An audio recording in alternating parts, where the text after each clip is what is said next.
A new bombshell report is shaking Washington to its core.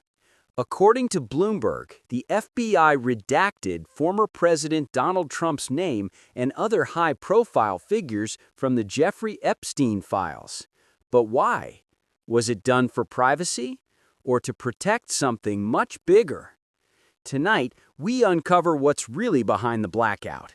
You're watching USA Politics Daily, where we expose the truth behind the headlines. The Department of Justice later confirmed there was no client list found in Epstein's records, and no evidence linking Trump to criminal activity.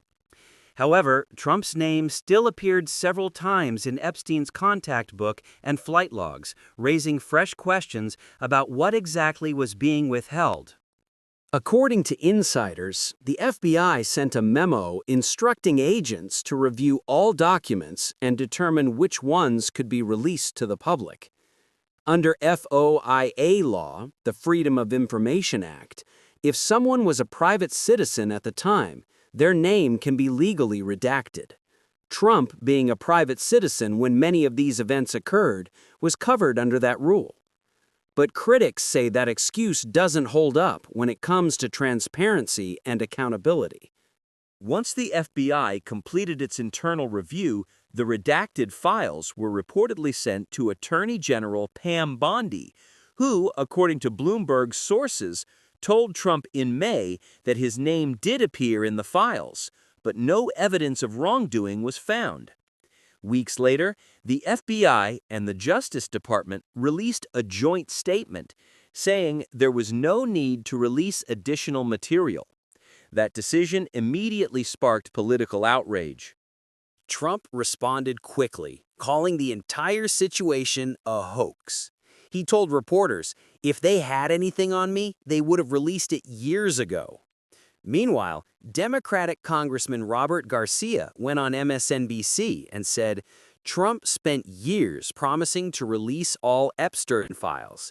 Now that he's running for president again, he's completely reversed himself. Clearly, he's hiding something.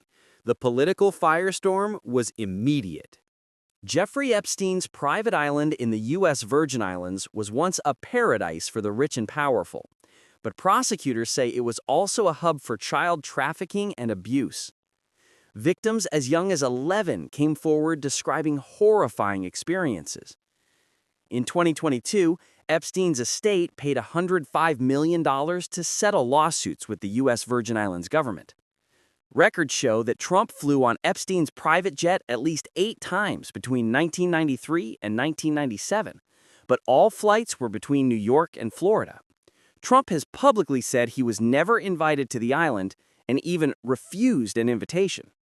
The Justice Department says it decided to withhold further material due to privacy concerns and to protect victims. But many legal experts argued that this reasoning doesn't justify keeping so much hidden, especially when it involves public officials and former presidents. Lawmakers on both sides of the aisle are now asking, if Trump's name is innocent, why was it redacted at all? The Epstein files have once again become a weapon in America's political war.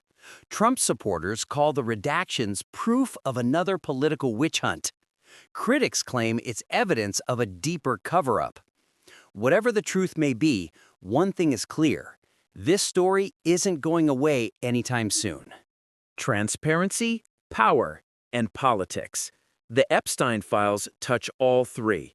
If you want the truth behind the headlines, subscribe to USA Politics Daily and stay tuned for our next deep investigation.